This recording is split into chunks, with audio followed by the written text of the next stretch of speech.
ওকে, আজকে তোমাদের সাথে যে বিষয়টা আলোচনা করব ক্লাস 12-এর লিকুইড স্টেট মানে তরল অবস্থা, তার সেম থ্রির যে কিছু কোশ্চেন আসবে এখান থেকে অ্যাকচুয়ালি টোটাল মার্ক আছে 8টা মার্ক অ্যালোটেড রয়েছে 8 নাম্বার। তার মানে 8টা এমসিকিউ আসবে, তার মধ্যে আমি ধরে নিতে পারি অঙ্ক দুটো বা ম্যাক্সিমাম তিনটেও থাকতে পারে। ওকে, আমি 5টা অঙ্ক দিয়েছি আজকে। চলো দেখে নিই অঙ্কগুলো কী কী, সেগুলো সলভ করে নিই।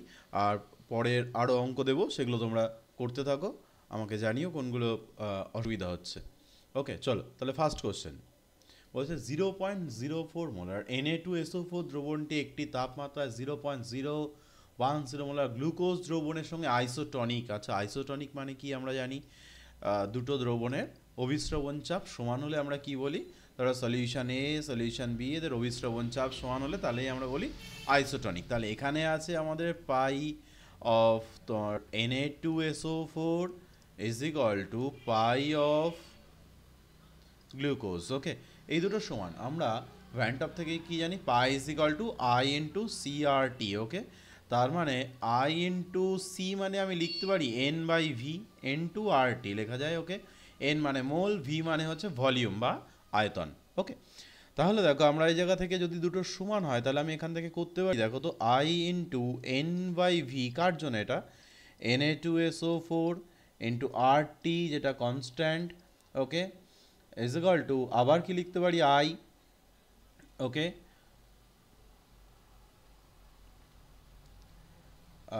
সরি এটা আই নয়, n by V of glucose, কারণ আইটা আমার এখানে লাগছে না, কারণ কি গ্লুকোজ ডিসোসিয়েট করে না।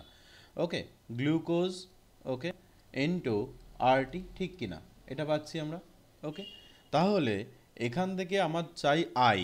তাহলে দেখো দুপাশ থেকে আরটি আরটি আউট হয়ে যাচ্ছে, দেখো দুই পাশ থেকে আরটি আউট, এই আরটি আউট, এই আরটিটাও আউট। ওকে, তাহলে আমরা কি পাচ্ছি দেখো, তাহলে পাচ্ছি হচ্ছে i into n by V for Na2SO4 is equal to n by V of glucose. Okay, এটা পাচ্ছি। ওকে, তাহলে i into n by V মানে কত দেওয়া রয়েছে দেখো, কনসেন্ট্রেশন কত দেওয়া রয়েছে 0.004 ইজ ইকাল টু গ্লুকোজে কত দিচ্ছে 0.010। এখান থেকে যদি আইটাকে ক্যালকুলেট করা হয়, এখান থেকে আইটা কত পাওয়া যাবে, 5/2 মানে হচ্ছে 2.5। ওকে, ওকে, এইবার আমার চেয়েছি হচ্ছে বিয়োজন মাত্রা। আমরা কি জানি, alpha is equal to I-1 divided by n-1। আচ্ছা, এনটা আমাদের জানা লাগবে। এনটা কিভাবে পাই আমরা, ডিসোসিয়েট করব Na2SO4। দেখো Na2SO4 যদি ডিসোসিয়েট করে, Na2SO4 যদি ডিসোসিয়েট করে তাহলে কি পাচ্ছি, দুটো Na প্লাস আর একটা SO4 2 মাইনাস। ওকে, তাহলে এন এর ভ্যালু কত, তাহলে এন এর ভ্যালু দেখো 3, দুটো Na প্লাস আর একটা SO4 মানে কতগুলো আয়নে ও ডিসোসিয়েট করেছে সেটাই। ওকে, তাহলে আই কত পেয়েছি, 2.5 মাইনাস ওয়ান ডিভাইডেড বাই 3 - 1। ওকে, তাহলে এটা কত আসছে 1.5/2 অ্যাপ্রক্সিমেটলি 0.75।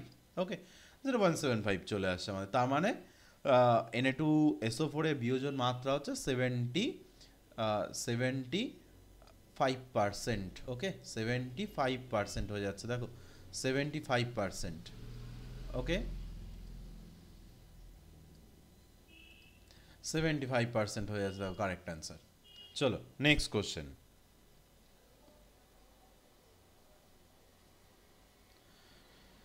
ওকে, দেখো কি বলেছে এখানে, দ্রবণটির স্ফুটনাঙ্ক কত হবে। ওকে, দ্রবণটির স্ফুটনাঙ্ক চেয়েছে। আচ্ছা, অঙ্কটা দেখো টোটালি পড়ো আগে। 100 গ্রাম জলের মধ্যে একটি দ্রাবে 6.5 গ্রাম দ্রবীভূত আছে। 100 ডিগ্রি সেন্টিগ্রেড উষ্ণতায় দ্রবণটির বাষ্পচাপ 732 msg। যদি কেবি এর ভ্যালু যদি 0.52 কেলভিন কেজি মোল ইনভার্স হয়, তাহলে দ্রবণটির স্ফুটনাঙ্ক কত হবে। আচ্ছা, আমার কি কি চাই আগে লিখে নিই সেগুলো।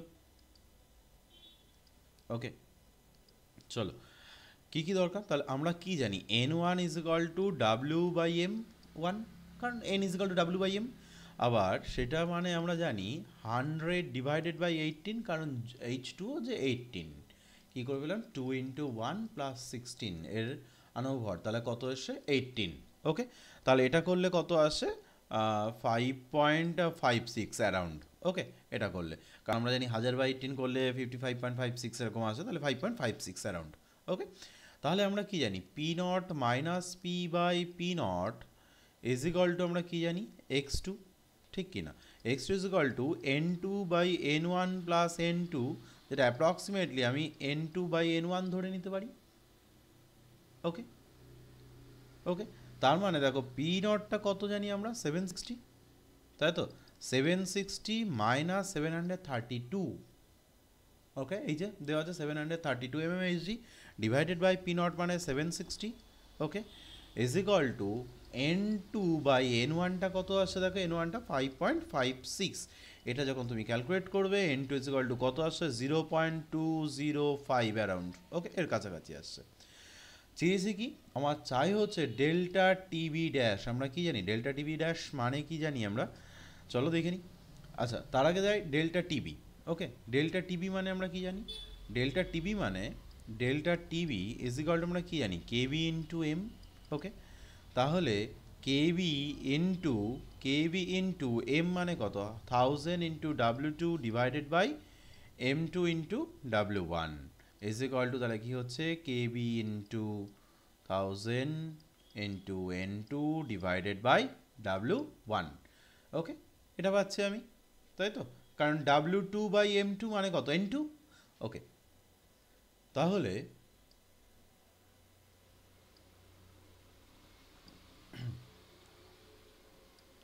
তাহলে দেখো এখান থেকে কি পেয়েছি last, TV is equal to পাচ্ছি, তাহলে দেখো আমি টিভিটা আরেকবার লিখে নিই, delta TV is equal to তাহলে কত হচ্ছে 0.52 ইন্টু কেভির value into 1000 into 0.205 by 100 is equal to, এটা করলে আসবে দেখবে 1.066 কেলভিন। তাহলে আমি পেয়ে গেছি ডেল্টা টিভি, তাহলে আমরা TB dash is equal two কি জানি টিবি প্লাস 1.066, তাই তো? তাহলে কত আসছে 100, বয়লিং পয়েন্ট 100 প্লাস হচ্ছে 1.066, তাহলে 101.066 ডিগ্রি সেন্টিগ্রেড আসছে, ওকে ওকে, তার মানে দেখো 101, তাই তো? অ্যাপ্রক্সিমেটলি ওটাই ধরে নেওয়া হোক তাহলে, তাহলে অপশানে কোনটা আসছে দেখো, অপশানে বি, ওকে, চলো অপশান বি চলে আসছে দেখো, এই যে 101। চলো নেক্সট কোশ্চেন,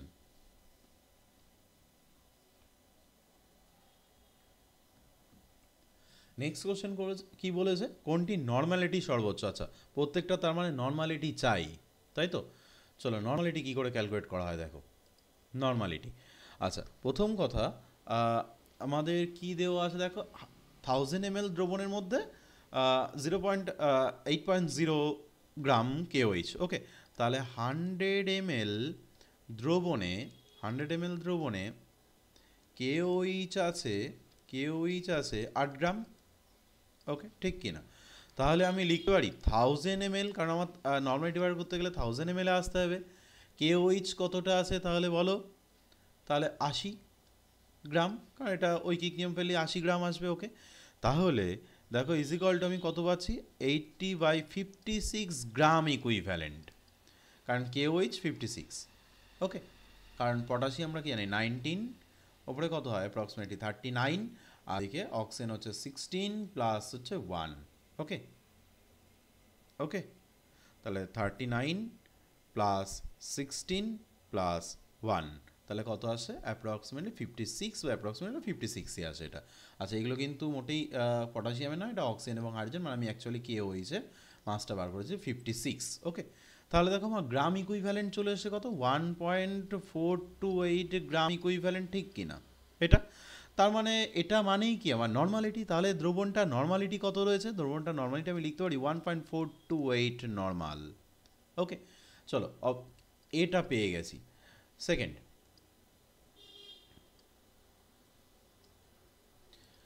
ওকে, সেকেন্ড বিটা করছি, দেখো বিতে কি বলেছে 0.5 m in H2SO4, okay, H2SO4, চলো তাহলে 0.5 m H2SO4 দ্রবণের মাত্রাটা আমার চাই, তাহলে মাত্রা ইজ ইকুয়াল টু কি আসবে 2 ইন্টু 0.5, তাহলে কত আসে 1 নর্মাল, ঠিক কিনা? ওকে, তাহলে আমার এইটা হলেই তোমার কাজ মেটাচ্ছে, তাহলে 1 নর্মাল এসছে। চলো next, 1 molar NH4 whole 3PO4, চলো দেখে নিই। আচ্ছা, কত দিয়েছিল? 1, তাই তো?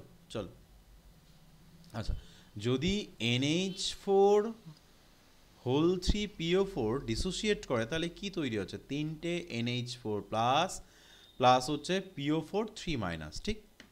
ওকে, তাহলে 1 মোলার NH4 হোল 3PO4 দ্রবণের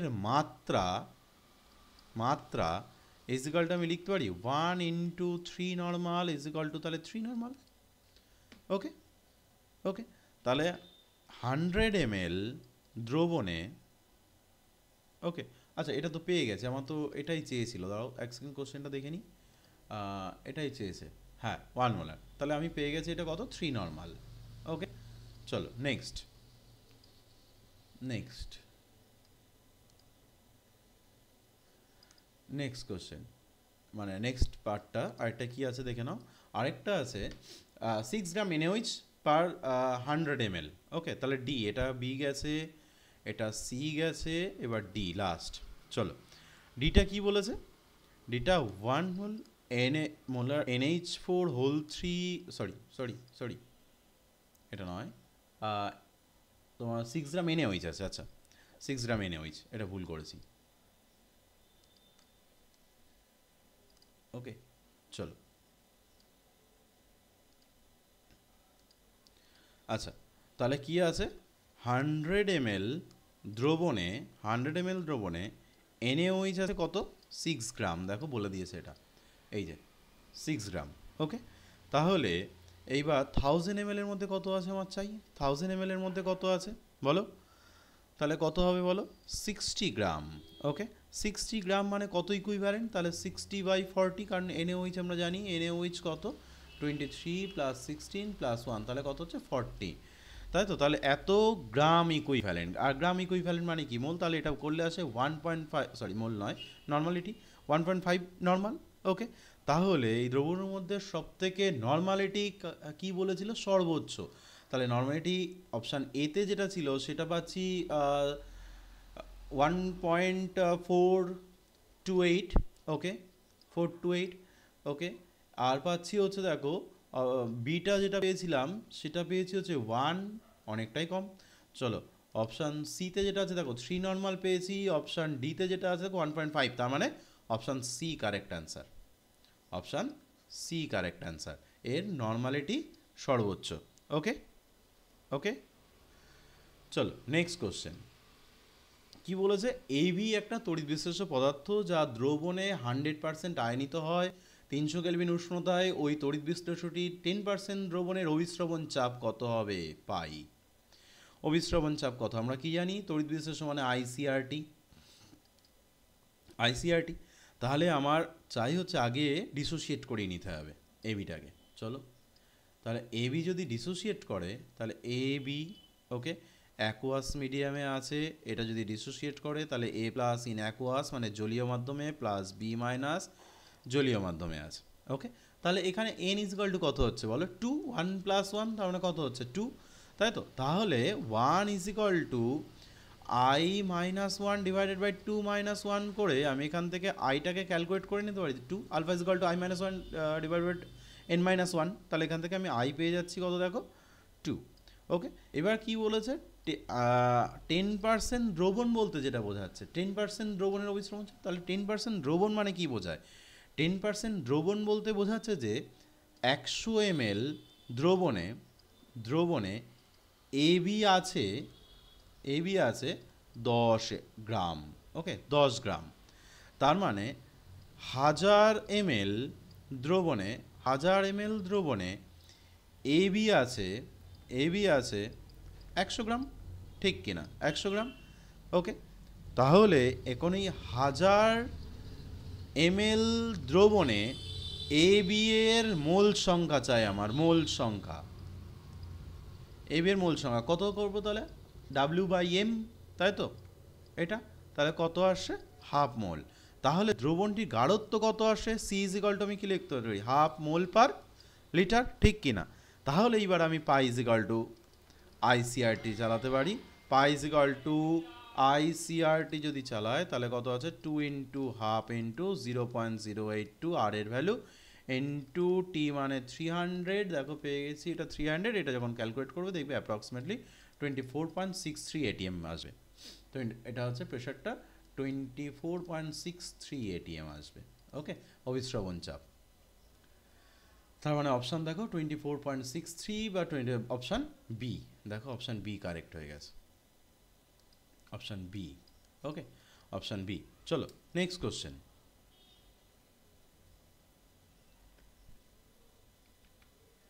নেক্সট কোশ্চেন কি বলেছে, 25°C উষ্ণতায় বেঞ্জিন আর টলুইনের সমন্বয়ে গঠিত একটা যৌগ। ওকে, তার মানে আমি বেঞ্জিনকে এ ধরে নিলাম আর টলুইনকে আমি বি ধরে নিলাম। ওকে, তাহলে আমি দ্রবণের আমার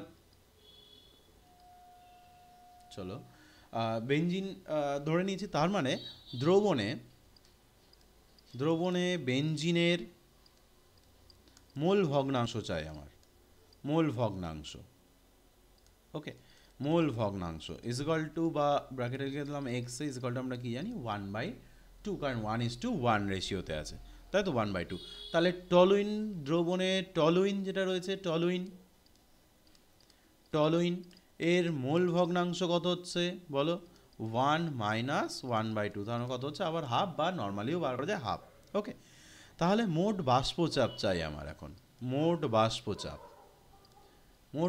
কারণ সমউষ্ণতায় বাষ্পচাপ। আচ্ছা কি বলেছে, অবশ্যই বাষ্পের সংযুতি নির্ণয় করো। ওকে, তার মানে চলো আচ্ছা মোট বাষ্পচাপটা কত জানি আমরা ফর্মুলা থেকে, P naught A X A plus P naught B X B.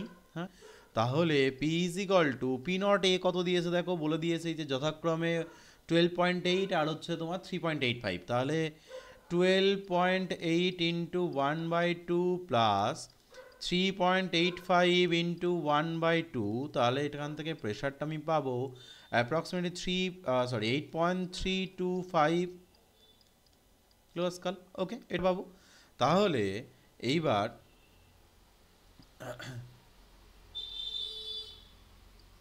ওকে, তাহলে এবার দেখো আমি যদি চাই তোমার হচ্ছে বাষ্পীয় দশায় বেঞ্জিনের মোল ভগ্নাংশ, তাহলে কি বার করব, তার মানে আমি লিখতে পারি ওয়াই এ বেঞ্জিনের মোল ভগ্নাংশ is equal to P naught A X A divided by total pressure is equal to, তাহলে কত এসে পি নট এ মানে 12.8 ইন্টু মোল এটা ডিভাইডেড বাই 8.325, তার মানে কত এসছে এখান থেকে ক্যালকুলেট করলে আসবে দেখে 0.768। ওকে, তাহলে বাষ্পীয়দশায় টলুইনের মল ভগ্নাংশ কত, তাহলে টলুইনের মল ভগ্নাংশ আমি এটা ধরে নিলাম, টলুইনের মোল ভগ্নাংশ।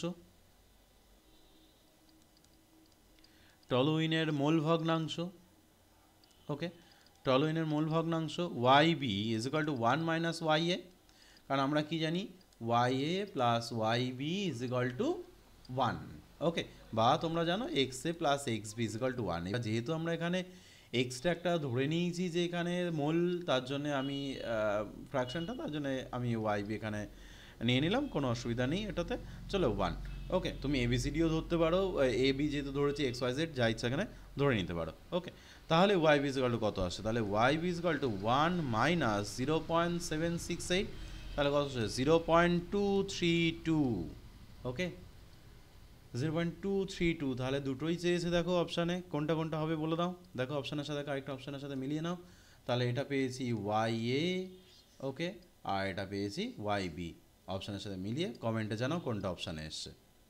ওকে, থ্যাংক ইউ। পরের দিন আমি আবার আরেকটা নতুন ভিডিও নিয়ে আসবো, দেখতে থাকো।